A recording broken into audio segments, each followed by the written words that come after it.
Good afternoon, everybody. Excited to be here with you. This is In the Zone with Rich Sutter, and today we're going to talk about some hoops, some basketball. Right after that, we're going to talk about some more hoops, and after that, we'll talk about hoops again.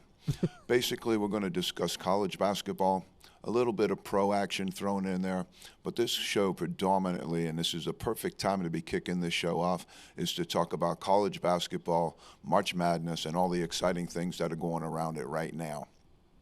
To lead off, we're going to start off in our first session, which is going to be the Feed 'em Fish session. Every day we're going to talk about a little bit of something controversial. We're going to bring it to you, and we're going to form some discussion points around the show. So in order to be very controversial, to get off to this start that we hope to get off to here, I want to talk about basketball. We're going to talk about the greatest player that I've ever seen play the game of basketball is Larry Bird. Hands down, Larry Bird. We'll stop it there because we're going to pick that up a little bit later. We want people to interact with us in the show, and we'll be able to talk to you a little bit about that further in the show. But right now, we also want to jump into a story that's breaking with the retirement of Jim Boeheim. Coach Boeheim is the second leading coaching wins leader behind Coach Krzyzewski, and this is big news.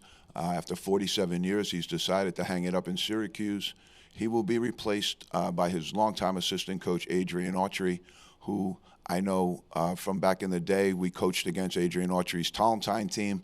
He was an unbelievable player, played at Syracuse as well, and I think he's an excellent choice to replace Coach Boeheim. But I wanted to go back to Coach Boeheim for a second because we competed against him when I was an assistant coach, and he a little bit misunderstood as a figure, and so I wanted to talk to him just off the get a little bit. And the first thing I wanted to talk to you about Coach Boeheim was I had the pleasure of working for a gentleman at Colgate by the name of Jack Bruin. He was a gentleman, one of the finest people you'd ever want to meet in the game of college basketball. And unfortunately, at the age of 46, Coach Bruin passed away from pancreatic cancer. That was a devastating moment in Colgate Nation, a devastating moment for a gentleman who had put the program on his back and had created 3 Patriot League titles and 2 NCAA appearances. It was the greatest time in school history until just very recently with Coach Langle. But to speak to Coach Boeheim in that context was, at the time of Coach Bruin's death, obviously it was a great time of despair, and people around the program really rallied to raise some money in order to create a scholarship fund for Coach Bruin's son. And the first thing I'd like to say about Coach Boeheim before we talk about anything else is people from Colgate contacted Coach Boeheim, asked him to be involved in the endeavor to try and raise money, and without hesitation, without any reservation at all, Coach Boeheim jumped in and was an active participant in raising the money and did an excellent job in securing a future for that young man. And that's a side of things that you don't always hear about Coach Boeheim, and I wanted to throw that out there first. When I woke up this morning, I had the television on, and we were listening to ESPN, and the topic of Mount Rushmore came up about Coach Boeheim, and that's kind of where I wanted to start. And so if we discuss coaching Mount Rushmore in the college basketball scenario, you have to kind of consider that there's a group of coaches that were in the past and a group of coaches that are currently involved. And so if you consider Coach Boeheim on the Mount Rushmore of coaches, obviously he's second in wins. And that's a great, great accomplishment. I believe the number is 1,015 wins. Okay, but I want to dissect in that a little bit, because when you get into these situations where you have these high Power 5 coaches, you have to look very, very deeply into their records and very deeply into see how some of the numbers that they accumulated got there. Okay, and so that's the first thing we want to look at right now. And what we talk about here is when we talk about guarantee games, the NCAA, Power 5 conferences, bigger schools will often buy games from lower conference schools. So Syracuse will buy a game from a lower conference school. They will pay them X amount of dollars to come in, and generally the result goes in the home team's favor. And so if you amass, say, 10 of those in a given year, and you coach for 47 years, that's an awful lot of buy games. And when you look at the NCAA tournament, and something we're going to talk about later in greater depth, when we talk about selection of the NCAA tournament, there's a phrase that I became familiar with in a book that I read called Weapons of Math Destruction. And what we're going to talk about here is how sometimes the setup plays for the Power 5 conferences as opposed to the conferences that are on the lower levels, and how that impacts the selection for the NCAA tournament. But back to Coach, I want to jump in here because sure. So they're doing this to set up their schedule for March Madness, right? So they get enough wins to get in. Correct. And non-conference. So I heard something that I'm just listening as I drive around. I heard that the A10 has basically shot themselves in the foot because they went to a longer conference schedule, and that's something that doesn't hinder like a Syracuse, whereas they have a short conference schedule and they can book all these extra games. Correct. So if you're in a power conference like Syracuse is in the ACC, the SEC, you're going to have multiple bids. And so you don't necessarily have to go through the door of winning your conference tournament. And so when you have multiple bids in your conference, you can still finish fifth and make it to the NCAA tournament, because the selection committee will then on Sunday create the bids that are not guaranteed through the automatic bid process. And those are the at-large bids that they create. And so how do you select the at-large bids is very subjective. And that's when I talk about weapons of math destruction. We want to talk about how it's set up a little bit to favor the bigger teams, and how that plays into Selection Sunday, and how when you watch the team selected for the NCAA tournament, it's difficult to ascertain how the committee comes up with some of their determinations. And that's what I wanted to delve into a little bit here. When you talk about a bye game, if you have 10 bye games where you play at home every single time and then enter into your league conference and go 500, you create almost a 20-win scenario where it's almost impossible for the committee not to select you. And so when we look at the length of somebody's term, and as I started out saying, okay, we're on Mount Rushmore here, are these the greatest coaches in the business? And as we line up to say, how many heads are on the mountain of Mount Rushmore in the coaching business? That would be the first selection. What's the criteria? And the criteria would be wins, national championships, Final Four visits. All of those things would go into our criteria. When you look at the whole map of guarantee games and you say 1,015 wins, and possibly 400 of those might have been guarantee games over 47 years, you start to look and say, okay, does this individual belong on Mount Rushmore of coaching or not? And I think that's an interesting way for us to determine and select. And so the question that was posed was, does Jim Boeheim belong on the Mount Rushmore of coaching? And in my mind, he does not. Okay. Well, okay, so why? Well, the first reason is I think that you have to go up with a number of heads. And how many heads are on our regular Mount Rushmore? There's not an unlimited amount of heads up there. So if you say there's 5 or you say there's 6, I could probably give you 4 or 5 names of current coaches that I would select in an NCAA title game. If I had to select one coach to coach that game, and I had to select one coach to do it, I can come up with 4 or 5 names of current coaches that I would select before Jim Boeheim. If you let me go into the annals of all the coaches who've coached in the NCAA, I would say there are at least 10 names that I could come up with that would go in front of Jim Boeheim's in the selection of such a game. And so what I say then is, does this gentleman belong on a Mount Rushmore of coaches? Obviously well-credentialed, obviously second in wins all time. And those are records that are going to be difficult to catch and break, as you'll see. But what I think is when we go down to who would I select to be on Mount Rushmore of coaches, I don't think I would select Jim Boeheim to be there. So would you take, then this is just NCAA men's, right? You're limiting it to NCAA men's. This is just NCAA men's basketball. Gotcha. On our Mount Rushmore, and what would be the criteria for how we select those coaches? Okay. Go. So we go back to the Mount Rushmore aspect of this whole thing, and we'd say, how many heads are actually on our mountain? And in the regular Mount Rushmore, there's a few presidents up there. And so if on the coaching mountain, if you limited that down to the same amount of heads that are on the regular Mount Rushmore, I really don't know if we would include Coach Boeheim on the Mount Rushmore of coaches. And this is what I would say is that I could dissect this into 2 areas. Number one, let's make the criteria, if you're an athletic director currently and you're playing in the national championship game and all of a sudden you get to select anyone in the country you want to coach that game, I would give you 4 or 5 names of current coaches that I think would be selected well above Coach Boeheim. And I think I could give you a number of names in the annals of coaching, of coaches that have been retired and coaches that are no longer coaching. And I could give you at least 5 of those names that I would select before Jim Boeheim in that national championship game.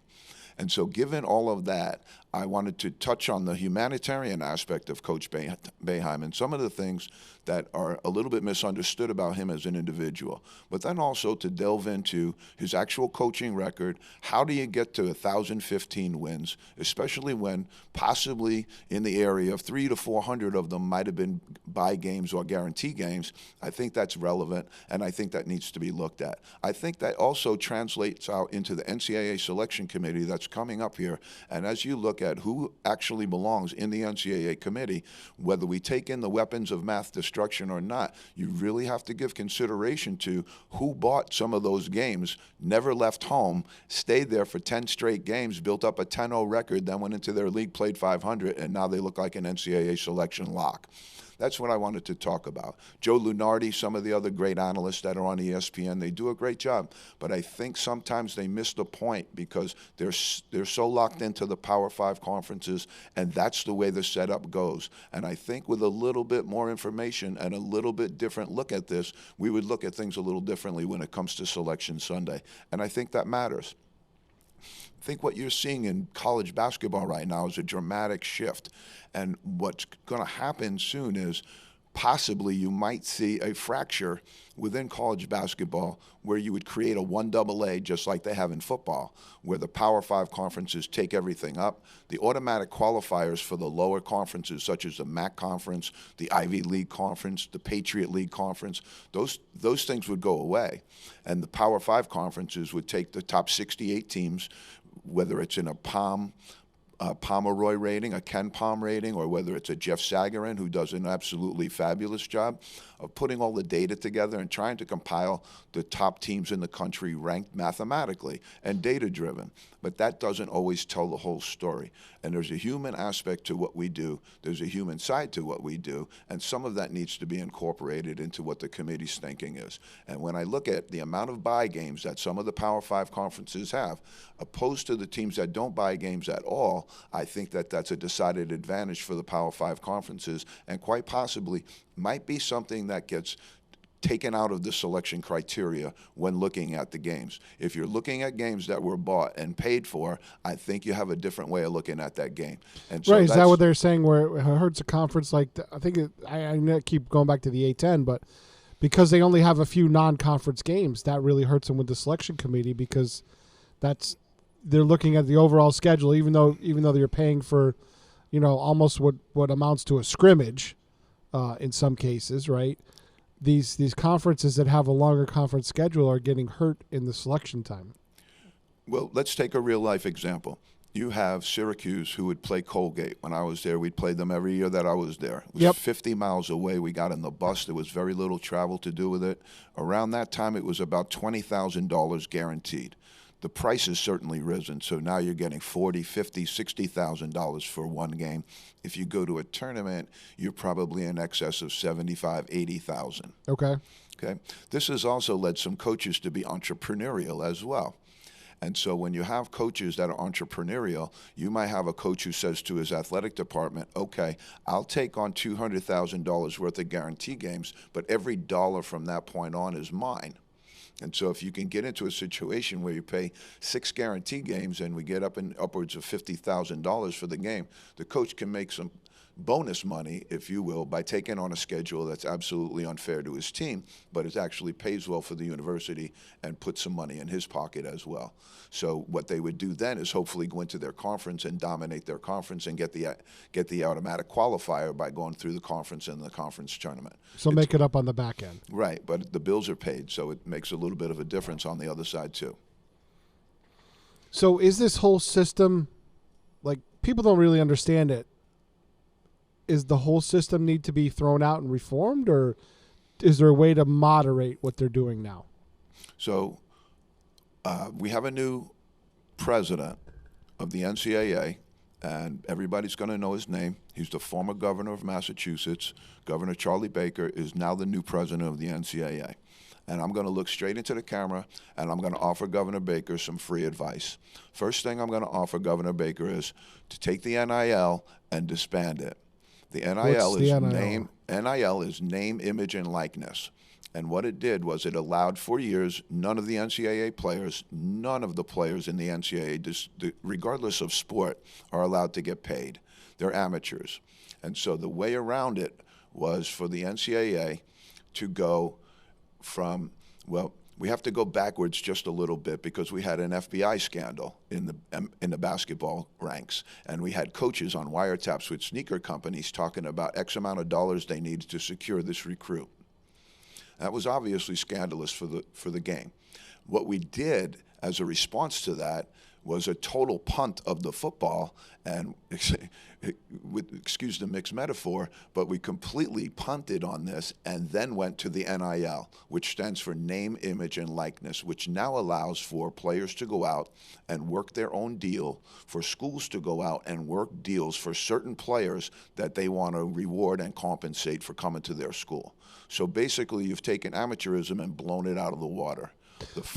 But okay, on the flip side of that, weren't they losing players very early, and you couldn't get a good player, to finish their college degree, or even 2 years? They'd come in for a year or two just to bide their time, and then they'd bounce out to the NBA. Well, that's going to be step 3 for Governor Baker as All well. right. I think step 3 for him is to allow the NCAA embarked a while back on putting in a rule where the players had to come into play in the NCAA for 1 year before they could enter into the draft or be of a certain age. So a lot of them go to the G League now, or a lot of them go to Europe. But they had to be of a certain age to enter the league. And by and large, that only exists in basketball. It's not a good rule, and it prohibits players who can go directly from high school, who want to apply their trade in the NBA without going to college. They can no longer do that. They need to go in for a one and done situation, which to me impacts college basketball in a really negative way. Right. And also now with the NIL deal, it impacts it a completely negative way and has sent this thing into a tailspin that I don't really feel that they have a real large grip on the ramifications of all of this. One of the reasons I wanted to start the show, get to talk about it. So are you saying it's got to stop being a big business, which it is? That will never happen. Okay. But we need redirection. We need recalibration in certain areas. And I'm really, really shocked that the Title IX lawyers in the country haven't climbed all over this thing and shut it down. But for the immediate right now, it's just this wild, wild West show where you can just, so for people just who don't know do anything. What's Title IX? What does that entail for college athletes or even high school? I think it applies to high school So too. Title IX is a federal law which states that it's a discrimination law. Okay. It basically says that you can't discriminate against people based on certain characteristics that they may have uncontrollable to themselves, their sex, their gender, different aspects like that. And it was implemented into college athletics and implemented to ensure that women's athletics was given a fair shake in regard to men's athletics. Okay. And that has a couple of different prongs to it. It's obviously a federal law, so it's complicated. But schools are under that direction now to provide adequate resources and adequate opportunities for the same on both sides, for men and women. And so schools obviously struggle with that. Any school that has a football team is going to struggle with some of their compliance numbers in Title IX. But the spirit of the law has been also broken, and that's a little bit troublesome. And so Title IX is a federal law that we use to create fairness and equity in college sports. And basically you have what's incorporated with the NIL has created a huge, huge imbalance between what's happening on the men's side as opposed to what's happening on the women's side. And there's hundreds of thousands of dollars being paid now to these athletes. I don't think people understand the full spectrum of what is actually going on with some of these schools, where the players that are in the program now make more money than the assistant coach does. The players that are in the program are driving cars that are unbelievably beautiful, and I think that's okay. I just think what you've done is eliminate amateurism from basketball, and that's one of the beautiful things of it. And so I think that that's part of When you talk about NIL, I was always in favor of paying the players, paying the athletes, but I was in favor of paying all of them. I was in favor of paying women's soccer. I was in favor of paying men's basketball, because it's difficult to move around on a campus without any dollars in your pocket when you're precluded from working.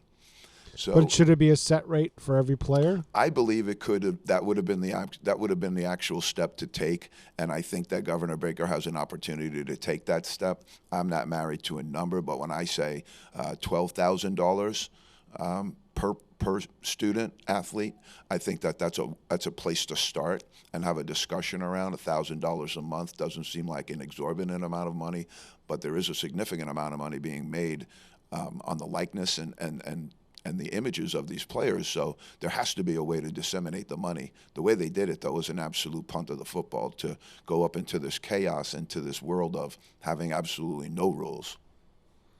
Should the college athletes have a bargaining unit or like a players union like the pros do to represent them? I think you're walking into a different territory there, and I think that's difficult to. Well, if they're going to be technically, you're talking about being, instead of a stipend, they're going to be basically a paid employee of the university they attend.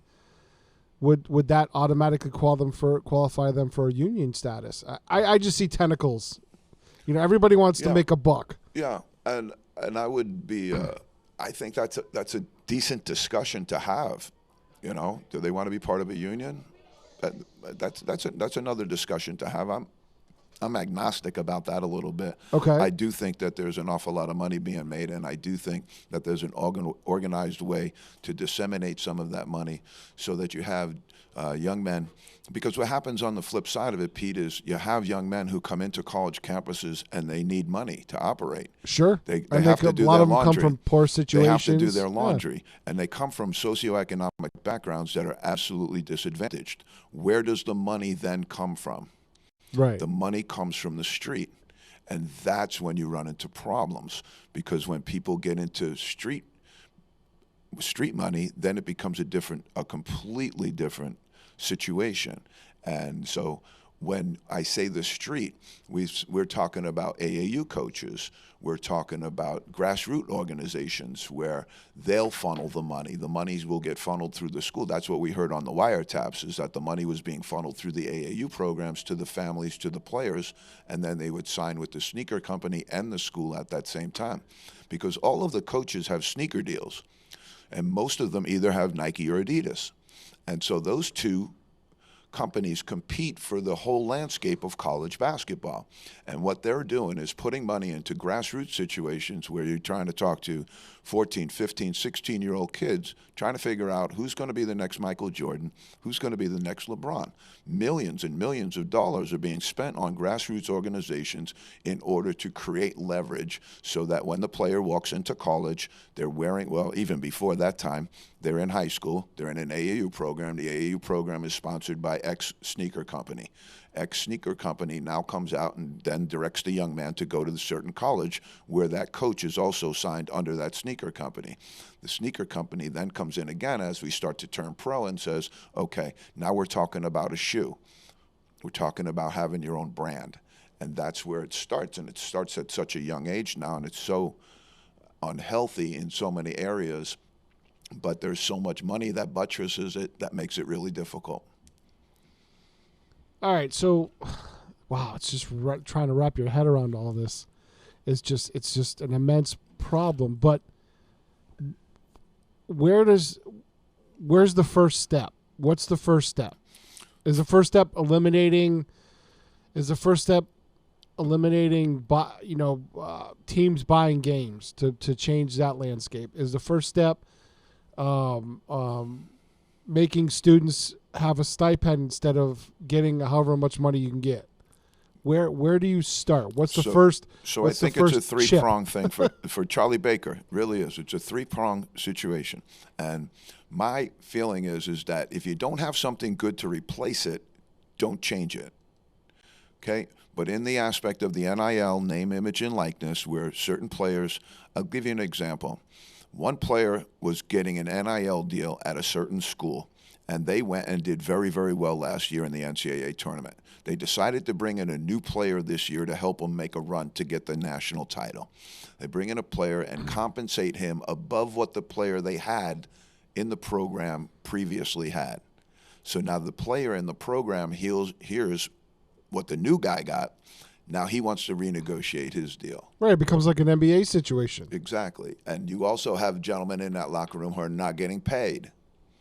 Not everybody gets paid. Not everybody has an NIL deal. All right, so on the flip side of that, if you got a star, what they call a blue chip player, do you have a tier system, so let's say a 3-tier system, where your stars in the college ranks get this amount of stipend, the middle players get this amount of stipend, and the lower players get this amount of stipend, and just change it by, even if it's a couple $100, so they all feel like they're getting something? I think it's a little easier than that, where you create the stipend for every student athlete in Division I. Okay. And so it's $12,000 is my number, $1,000 a month for everybody. It's consistent, and it's easy to track, and it's easy because nobody knows now what's happening. Nobody knows how much money is being billions filtered and in. millions of dollars flying And then around. when you get into that type of environment, a lot of the bad things that can happen in terms of fixing games or people trying to leverage, because all of this comes in confluence with legalized gambling now. And so you're going to have all sorts of different angles coming at this thing, and it's going to really, really create a problematic situation in my mind.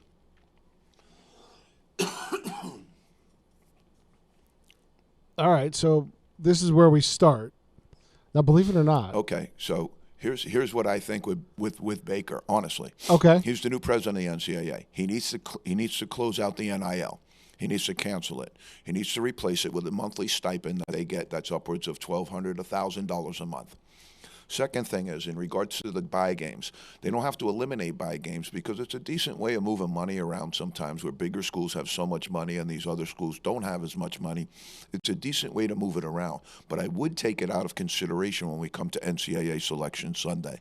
So you would take some of the motivation for doing it out of it, but it wouldn't necessarily go away. So in the grand scheme of things, in the weight, those would have less weight than a conference game.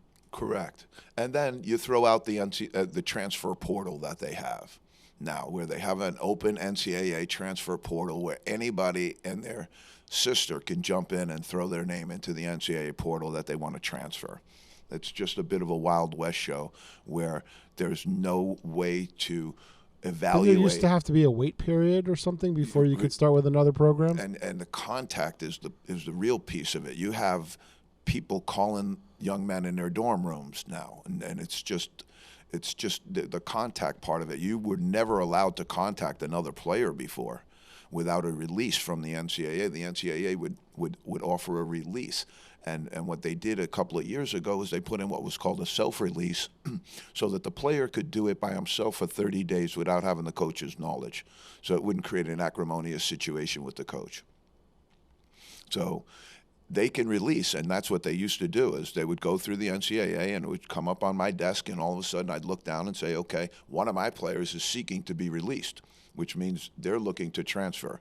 Or it would come across my desk and say, so-and-so is looking to transfer into your school. And it would be a player from another school that was looking to transfer. But that then allowed me to have a conversation with that young man. Yep. It allowed me to go out and start to enter into the process of, okay, have you done your application? Have you done your financial aid? Have you taken care of this X, Y, and Z? Have you done your housing contract? Those type of things. You're not supposed to have any contact with the student until that. Now it's just gone crazy. But would that make it easier for a student to facilitate? Because if they're trying to do everything on their own, it would be a lot harder for them to transfer. If they have a contact like a coach that could get them easier acclimated to a move, help them with services inside the college, if they really wanted to go, wouldn't that make sense? Okay, so let me give you talk about the A10. And so I'll give you a real-life example, okay, and it'll explain everything to you. Last year, I was in Madison Square Garden to watch Xavier play my alma mater, St. Bonaventure, okay, for the championship of the NIT. St. Bonaventure had 5 starters that were all scheduled to come back and play this year. And they went out, lost to Xavier in the finals, and all 5 of them had made a commitment that they would come back and try and get a run at the NCAA tournament. They had all 5 starters back. Their coach was back. They had a good program. They had done very, very well. Bring everybody back. Yep. As soon as they get back, one of their players decides to go out for a visit on an NIL deal. How they contacted him was just calling him right in his dormitory and asking him, hey, you want to come out here and look at our school? He came home with a $250,000 in the area of that NIL deal, and then that broke the bank for all the other 4 players because they figured, well, he's gone, I'm going to go too. So in the realm of it, these middle major coaches, UMass, St. Bonaventure, St. Louis, Davidson, schools like that, what's to stop them? Every time they get a good player, they're going to get taken from them by the bigger conferences. All 5 of St. Bonaventure's starters left and signed NIL deals at different schools. Some are at Florida, some are at Ohio State. They're all over the place, but they're all not at St. Bonaventure right now. So it is a mess. So it's a complete mess, especially what it is it's now allowing big to eat little more than you used to. But how come this isn't getting, like, I never hear about this on Sports Talk. I never hear about this on ESPN. I never hear about this on any of the college. Now, I mean, I'm not a rabid sports fan. Don't get me wrong. Well, by any it's means. complicity. Okay. You know, they're involved. They're involved in this stuff. You know, when Notre Dame's football team, are we live now? Are we taping this? Yeah, we're taping it. Okay, so Notre Dame's football team goes out and they get a contract independent of any conference that's better than any conference's football contract. Notre Dame individually has a contract that's better than any total conference package. It's the one reason they won't join any of the conferences for football, because they'd wind up giving some of that away. Now, they're in the ACC in this quasi kind of arrangement right now.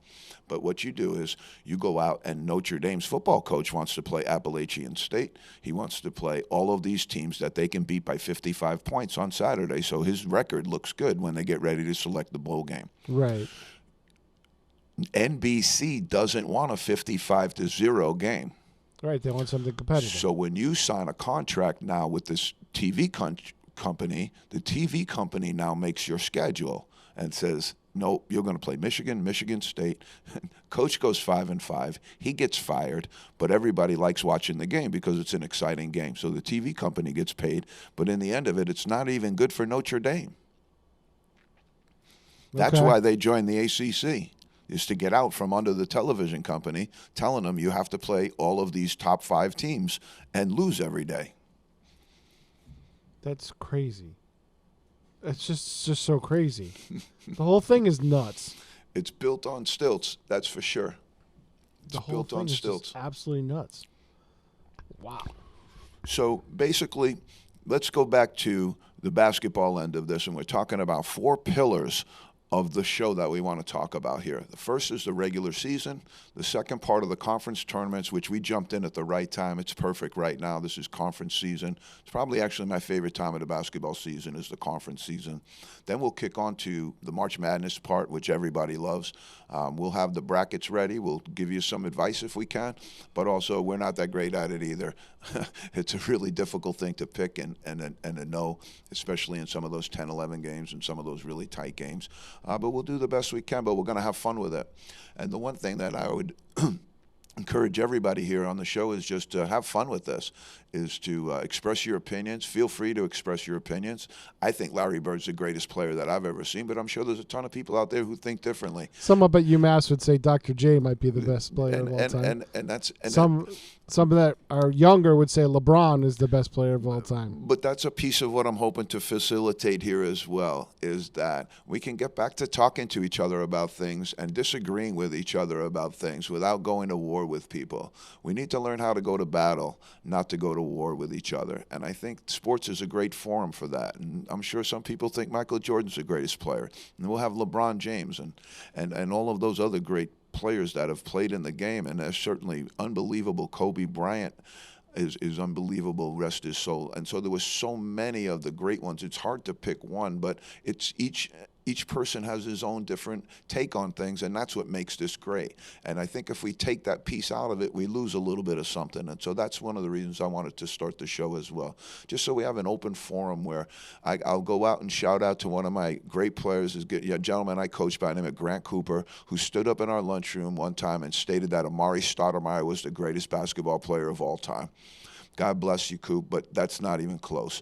And so, but those are the exchanges that we have, and those are the things that are in and around basketball that I love so much, and that I think that a lot of other people will like as well. And so In the Zone is just this zone created for people to come in and express their feelings, leave the ad hominem attacks and all the other stuff outside. We have enough of that going on right now, and let's just come in and exchange ideas and create some synergy around the game of basketball, and that's what I love to do. And so there's going to be a further discussion also about our coaching carousel. There'll be 30, 40, 50 jobs in Division I which change hands. We've got a number of them open right now. We'll talk about a few of those and talk about possibly some of the young coaches that are hot, that have done a really good job in their younger days and in their lower level professions, and deserve a shot to go up maybe to get the Notre Dame job or to go up and get the Texas job, which both are currently open right now. But the one thing I wanted to do also was to go on and discuss just the NIL in a little bit greater detail and discuss what's happening in college basketball around the NIL. Name, image, and likeness has allowed players to go out and cut their own deals, basically, of a financial nature. There are some deals around it. There are some arrangements around it that have been created, but basically it's turned this thing from going from FBI wiretaps, which weren't healthy, punting the ball all the way downfield, to letting this occur now, and that's completely changed the landscape of college basketball. We've heard some of the coaches complaining about it, about certain teams in their league just went out and bought teams. Certain players were bought by this team, or we've heard that in football from Lou Saban, the Alabama coach, talking about other teams in his league just buying their team.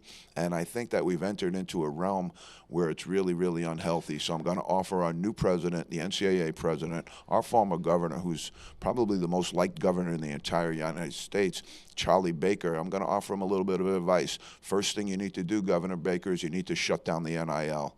The second thing you need to do is you need to close the portal door. Shouldn't have players being called in their dormitory rooms to transfer to other schools. That's not healthy, and it's not cool. And I'll tell you the last thing that we need to do is we need to guarantee buy games out of the NCAA selection criteria. I don't think that you should stop that. I think it's okay to let some of that money move from bigger schools down to little schools. I'm completely okay with that. But I think when we're talking about NCAA selection, I think those games should be taken out of the NCAA selection criteria. So it should just be conference games. You can count conference games, but you can also play non-conference games which you didn't pay for. For example, if UConn wants to go and play not St. John's because they're in the same conference right now, but if UConn wants to go play Syracuse, who entered the ACC, and UConn went back to the Big East, that's a non-conference game. There wouldn't be any dollars exchanged for that game. They would just play each other, most likely on the old arrangement where we would go home and home, where you would come to UConn and play us, and then we'd go to Syracuse and play you. The arrangement with the buy games is you come to us one time, we pay you, and we don't come back to your place. So we don't give you the arrangement of having a home-and-home game. Jim Boeheim, we're talking about Jim Boeheim. When I was a student at St. Bonaventure, Jim Boeheim came down and did the same thing with us at St. Bonaventure, except he came and he gave us, instead of a guaranteed game, he gave us a replay game at St. Bonaventure. And after that, he said he was never coming back again because St. Bonaventure was one of the greatest basketball arenas that he'd ever been in. And anybody who's been up in Bonnet territory knows you walk lightly when you come into Bonnet territory because you can get knocked off on any given night. And so I think that's died along the way, because what would happen is some of these big schools would go in and they'd get knocked off on these lower schools, and they'd go into great environments. And I think that was really good for their team to experience that, but it was really bad for their boosters, their athletic director, and their school presidents, who had to endure all of the heat from losing to the team that they should have never lost to. And so I think what you create there is this big schism where the big schools are just going out, starting out 10-0. They go 500 in their conference, and then all of a sudden the NCAA selection committee says, oh, they got 21 wins, let's put them in. And then you look at a school that might be in a lower level conference. For example, when we start to talk about who are the greatest coaches in the game, we talk about Jim Boeheim, does he belong on Mount Rushmore? Who is the Mount Rushmore of college coaching? You would have to consider into that who didn't buy games. Pete Carrill never bought a game. Pete Carrill, the great Princeton coach, never bought a game in his life. And so you have to consider that in the whole spectrum of things. There has to be a bell curve when we consider all of this, when we say who's the greatest of all time. And so, as I said, there are several in the business right now that I have great respect for, and there are several that have left the business that I got to know over time and that I also have great respect for. But when we say, what is the criteria for that, I think that you really, really need to, because if you listen to the NCAA wiretaps, that means they were buying players before this. And if you listen to what's happening in the NIL, that means they're buying players as well. So if you can buy players, you can buy games. How good are you really? What kind of genius coach are you really if you're out there and you have the ability to buy games and buy players? I don't think there's a whole lot of genius that's involved in that. And that's the part of it that I want to see when you have some of these lower level coaches who are trying to make it up to the higher ranks. They don't get consideration because they don't have that resume or they don't have that cachet with them. And that saddens me a little bit because there's a lot of really good coaches down on the lower level. And it would behoove the NCAA to move the coaches up in a fashion that was more organized and more seniority driven than they do right now. If we go into a situation that's happening in college basketball right now, I call this situation 200 resumes better. What I mean by 200 resumes better is you have a lot of the coaching changes that are happening are being filled in situations that are emotionally driven. For example, you'll have a great coach steps out of the light and he's been there for 40 years and he gets to decide who the next coach is going to be. And what happens is there's 200 plus resumes in the country that are better for that job. And that's what you're going to see in the landscape of college basketball as well, because now we're doing things emotionally in the hiring process rather than doing it by seniority and merit. And what happens then is you're going to see some of these great teams will have great regret for some of their actions right now, because you look right now and for the first time in a really, really long time, Duke and North Carolina aren't in the top 20 teams of the country. Carolina, according to Lunardi and some of the other people, I don't agree with them. I think that they probably are in, but right now are on the bubble of not making the NCAA tournament. Duke is in a situation where they're 20th in the country. That's as low as they've been for a long time. They've accumulated more losses this season than they have in some time. And I think you're talking about two situations where those were emotionally driven decisions to select those coaches, and we wound up with situations where there are at least 200 resumes in the country better than that. And so that's what happens in our business as well. Decisions are made emotionally. Decisions are made by coaches who've been around a long time and who have a cachet, a certain cachet that goes and extends beyond some of the top political figures in the entire state. You know, I could ask you who was the governor of North Carolina during Mike Krzyzewski's last 5 years. I doubt you would be able to tell me, but if I asked you who was the Duke basketball coach for those 5 years, I'm pretty sure you could tell me it was Mike Krzyzewski.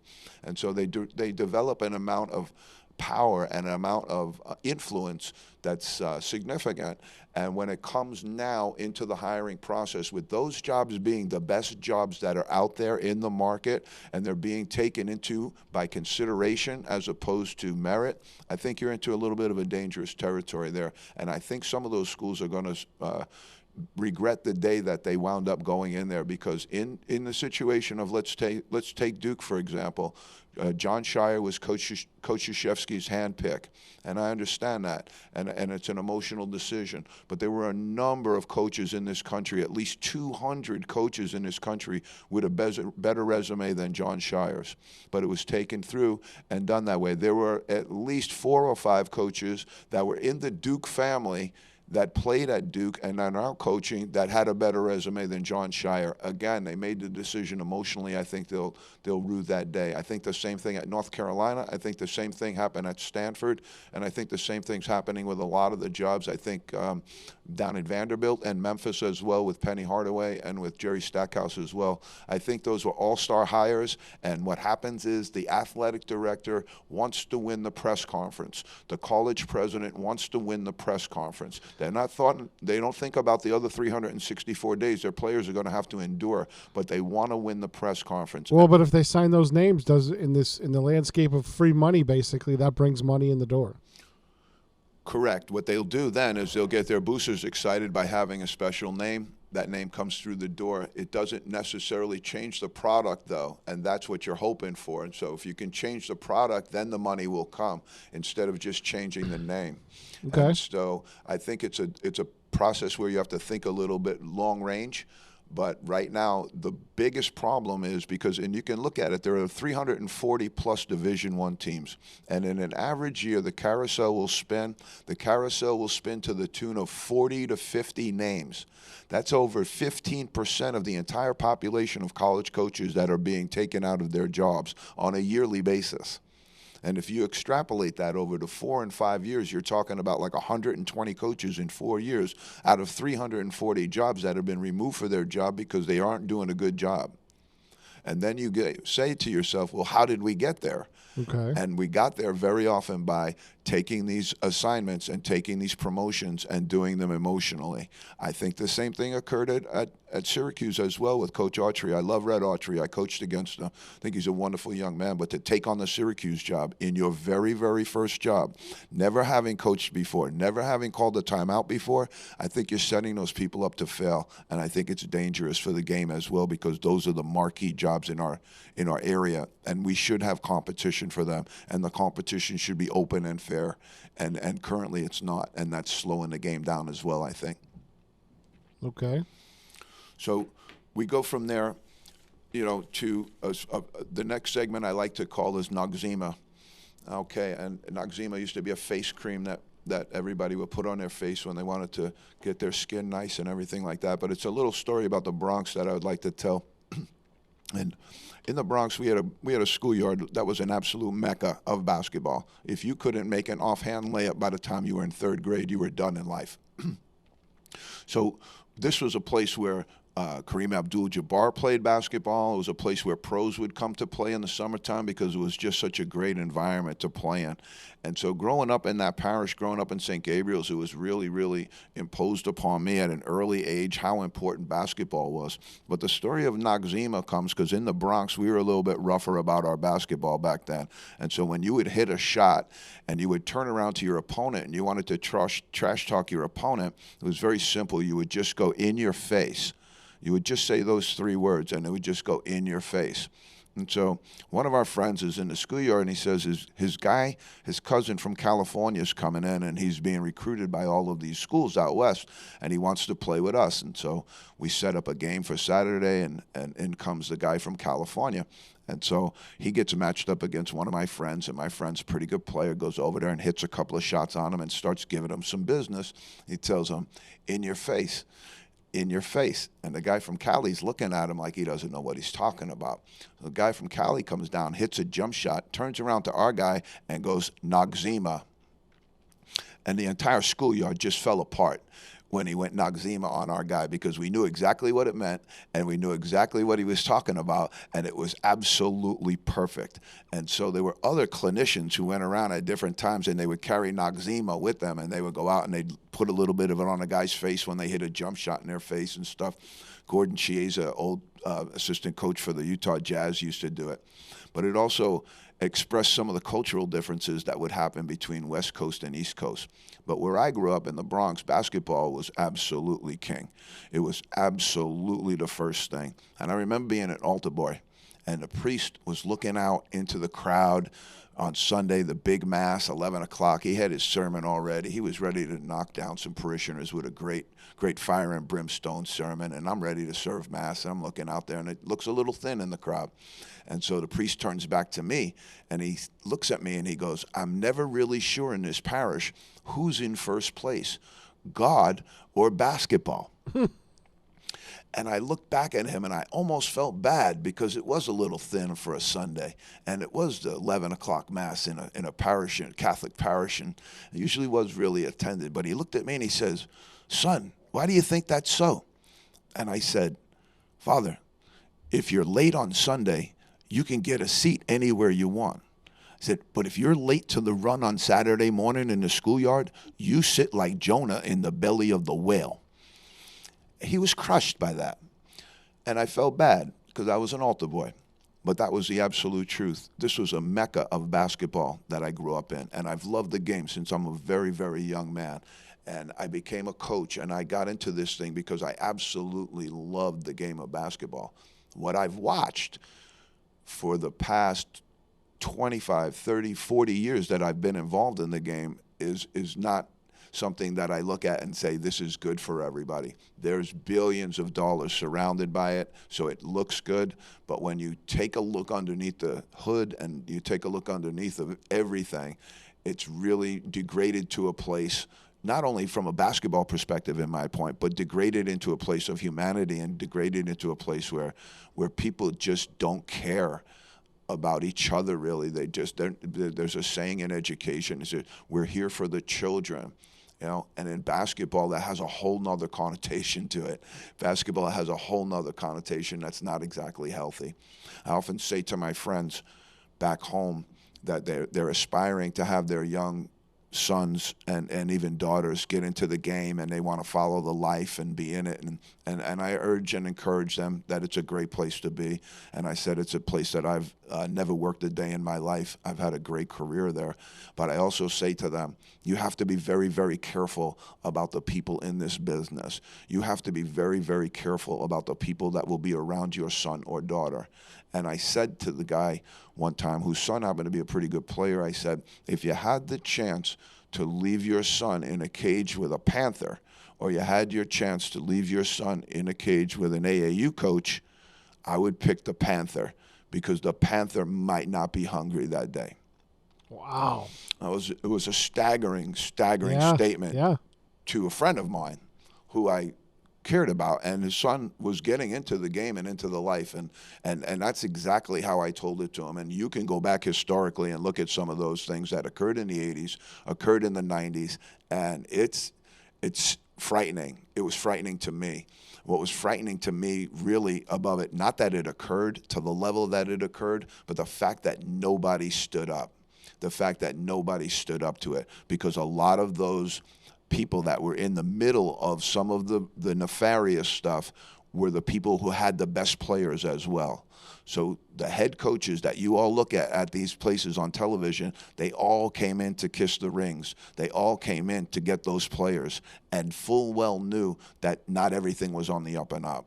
And that's what scared me the most about it, was that nobody stood up. There were a few people that stood up, but very, very few, and that frightened me, because I was just curious to what level we could go. What level can this go to?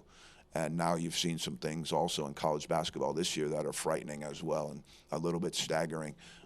But I don't see anything other than escalation. And that's one of the reasons I wanted to start this show, is to talk about some of this stuff, to open the light onto some of it, and let people see for real what exactly goes on here. And I'm not trying to be a guy who's telling tattletales on people or saying this or saying that. I'm somebody who would propose solutions, and hopefully we could get somewhere, because I do love the game of basketball. There's a big difference between just complaining and complaining with coming up with ways to try to fix it. Even if they're not the eventual way that happens, at least you're throwing out ideas instead of just complaining about it. Yeah, I think that's also, it's important to come from a place of caring, to come from a place of being in it my whole life and saying, we don't have to, my solution isn't to tear the whole thing down. It's done way too much good for way too many people. But to say that there's not fixes that can be made, and to say that there's not things that we should be doing, is just, that's not intellectually honest. And so if we jump back into the season a little bit, what you see with the NIL and the transfer portal is players just going all over the place. You'll have a roster of what used to be one roster in 22 now turns into a completely different roster in 23. It's almost dizzying to try and keep up with the amount of change and everything that's occurred so rapidly just recently. Sounds like free agency in the pro rank. It's gilding that way, and it will gild that way because of money. It won't gild that way because it's good for students. It won't gild that way because it's good for the game. And so when you look at what's been created is, I like defense. when I watch basketball, I love good defense. If I was watching football, going back to the Chicago Bears with their 4-6 defense, I just love watching good defenses. I think it's so important in terms of winning championships and in terms of being a team that practices team integrity, because everybody wants to shoot the ball. Everybody likes to play on the offensive end, but playing on the defensive end is difficult and it's tough.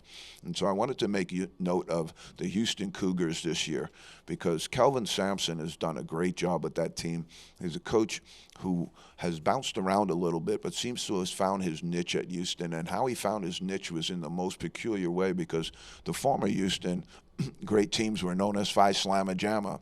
Hakeem Olajuwon, Clyde Drexler. They were an open court menace that dunked on people. They were an offensive juggernaut, and that's how they made their bones, and that's how they got to the final game, only losing to NC State and Jim Valvano.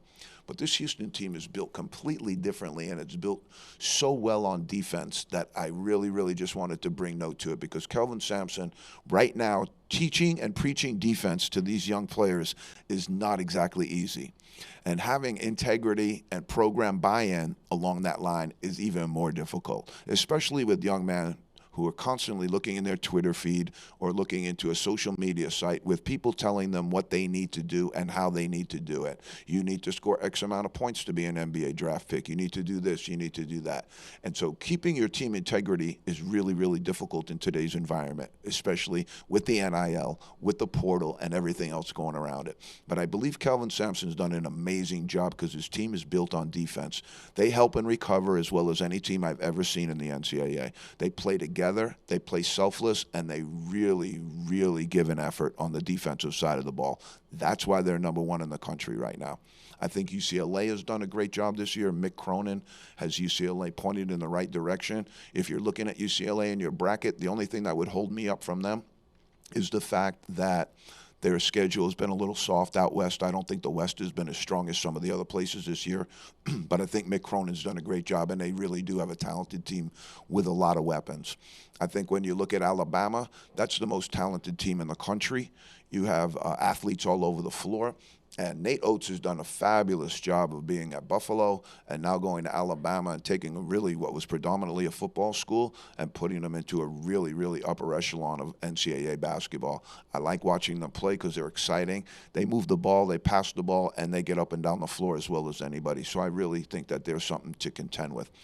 All right, so how do you want to wrap up your hour? You're coming up on an hour now, believe it or not. It's awesome. So what do you want to highlight on for the next show? Highlight on for the next show, I think we're going to do it next Thursday. So we're going to be done with the conference tournaments, and we're going to be moving into bracket selection and who are the teams that we think are going to be able to move on, advance, and as people start to pick their brackets. I've got a couple of teams because, again, I go back to weapons of math destruction. I look at this thing completely differently than a lot of other people do. Okay. So when they say somebody's number 5 in the country, and then I look all the way down and I see Miami, who I think if you're picking your bracket, they were an Elite 8 team last year. They added the young man Pack from Kansas State, who's a terrific guard. I think Wong and Pack might be the best backcourt in the country. And I think that if you have them, they're somewhere in like the 15, 14 range, maybe in the top 25. I think they're much better than that. I think they belong in the top 8 at least, and I think they have a shot to make a run at the Final Four. Wow. And also, next week, we'll get into some of the coaching changes that have happened. There's some really big jobs that are open right now. Texas is open. Notre Dame is open. There'll be some others that pop out in the next couple of weeks leading up into the Final Four. This is when the carousel really starts to spin. Syracuse is open, but it's obviously been filled. And when we talk about coaches, what we like to talk about is there's different selections here. And so some of the selections will have we call them retreads, and that's a coach who's been around for a million years, and they can't find anybody else, so they just grab one of these retreads who's been around for a long time. You see it in the NFL ranks all the time. It happens in the NBA. It happens all over the place, and so we'll talk about a little bit about that. We really like it when we got some of these young coaches, but a lot of schools are reticent to take a chance on them. You look at Colgate, Matt Langle, great coach down at Colgate, my former place to work, and he has that place operating at a level that's never operated at before. He's an amazing young coach. He's an Ivy League graduate from Penn. I think he's ready to get another shot at a big job, but a place like Notre Dame will look at Colgate and go, we're not sure that he can handle the rigors of being in this job. And that's it's real because the rigors of being in that job are significant. But I think that we have to get back to a little bit more of a situation where if you're a top 50 program, you can't be thinking about picking people who've never ever coached a game before in their life.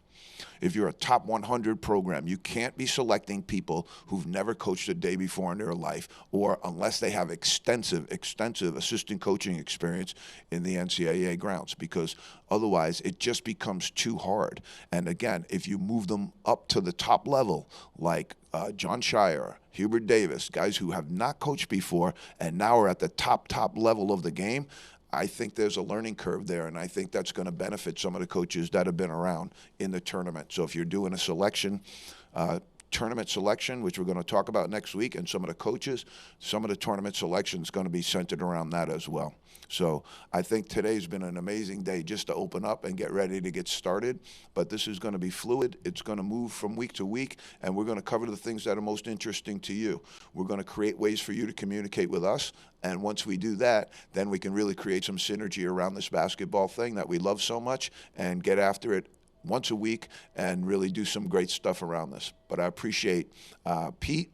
I want to thank Steve, and I want to thank Ken for doing a great job with me today and for making this thing happen in the fashion that they did. And I hope everybody else has a great week, and we'll see you next week.